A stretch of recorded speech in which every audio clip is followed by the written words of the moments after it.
Welcome to novel nucleus, जहां हम सिर्फ किताब का समरी नहीं बताते बल्कि उस सफर को महसूस करवाते हैं जिसे लिखने में कई जिंदगियां बीत जाती है। आज हम आ रहे हैं एक ऐसी कहानी के साथ जो सिर्फ एक नॉवेल नहीं बल्कि एक रूहानी यात्रा है।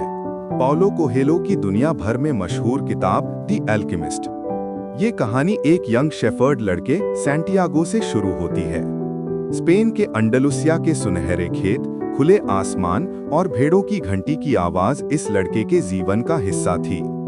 लेकिन सैंटियागो के अंदर एक अलग ही आग जलती थी, एक क्यूरियोसिटी, एक रेस्टलेसनेस, एक फीलिंग की दुनिया में कहीं कुछ उसका इंतजार कर रहा है।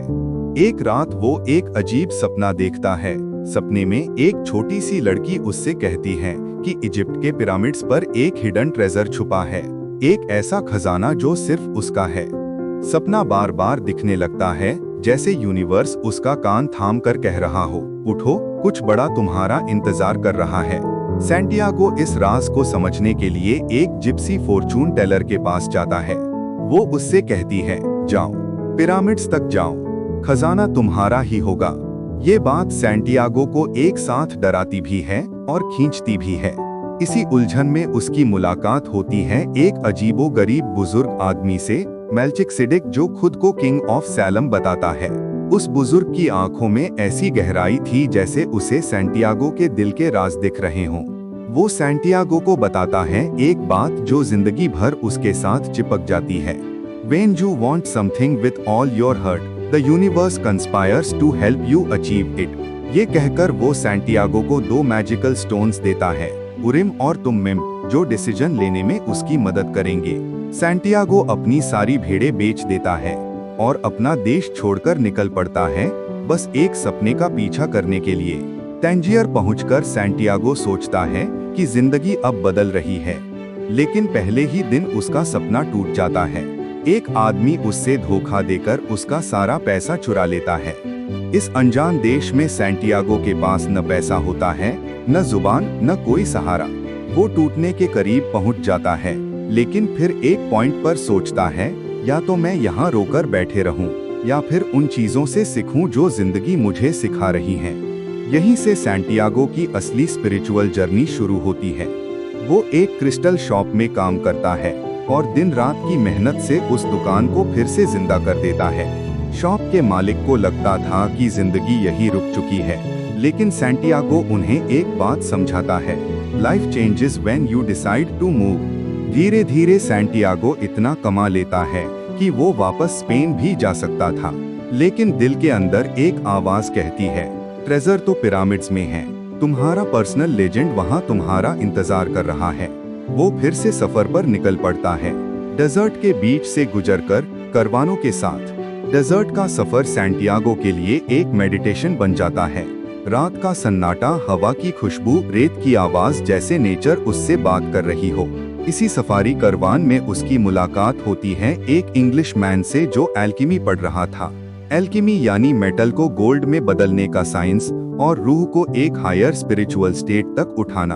इंग्लिश मैन के साथ बातों बातों में सैंटियागो समझने लगता है कि दुनिया एक भाषा बोलती है, लैंग्वेज ऑफ द यूनिवर्स, जो बिना शब्दों के समझी जाती है। सफर के बीच सैंटियागो पहुंचता है अल-फायूम ओएसिस, जहां उसकी मुलाकात होती है फातिमा से। एक ऐसा प्यार जो डेजर्ट की हवा में घुल जाता है। फातिमा सैंटियागो का दिल बन जाती है, उसका घर। लेकिन जब सैंटियागो कहता है कि उसे अपना ट्रेजर ढूंढना है, फातिमा कहती है, मुझे तुम्हारी राह रोकने का हक नहीं। जो अपने सपने से प्यार करता है वो वापस लौटा ही आता है। ये लाइन सैंटियागो को और भी गहरा बनाती है। इसी ओएसिस में सैंटियागो की फाइनली मुलाकात होती है उस लेजेंड से, द एल्केमिस्ट, मुश्किल से मिलने वाले, मिस्टिकल, वाइस और पावरफुल इंसान। एल्केमिस्ट सैंटियागो को बताता है कि हर इंसान का एक पर्सनल लेजेंड होता है, एक पर्पस, एक डेस्टिनी, लेकिन बहुत कम लोग उसे फॉलो करने की हिम्मत करते हैं। एल्केमिस्ट सैंटियागो को सिखाता है कि अपने दिल की सुनो, क्योंकि दिल कभी झूठ नहीं बोलता। वो उसे नेचर के सिग्नल्स पढ़ने सिखाता है। हवा, रेत, पानी, आसमान, सबके पास जवाब होते हैं। लेकिन सबसे बड़ी बात, ट्रेजर हमेशा बाहर नहीं होता, वो अक्सर हमारे अंदर होता है। सैंटियागो और एल्केमिस्ट मिलकर पिरामिड्स की तरफ बढ़ते हैं। रास्ते में उनका सामना ट्राइबल वॉर्स से होता है, जिस्म की जान का खतरा होता है, पर सैंटियागो अपना डर पार करता हुआ आगे बढ़ता है। एक पॉइंट पर एल्केमिस्ट उसे डेजर्ट की हवा में ट्रांसफॉर्म होने के लिए कह देता है और सैंटियागो समझ जाता है कि दुनिया की जुबान समझने का मतलब है खुद को नेचर के साथ एक महसूस करना। आखिरकार लंबे, थका देने वाले सफर के बाद वो पिरामिड्स के पास पहुंचता है। वो रेत को खोदता है, ढूंढता है, अपने सपने के ट्रेजर तक पहुंचने की कोशिश करता है, लेकिन तभी उस पर कई रॉबर्स हमला कर देते हैं, उसे मारते हैं, लूट लेते हैं। एक रॉबर हंसी उड़ाते हुए कहता है, अजीब हो तुम, मैंने भी सपना देखा था।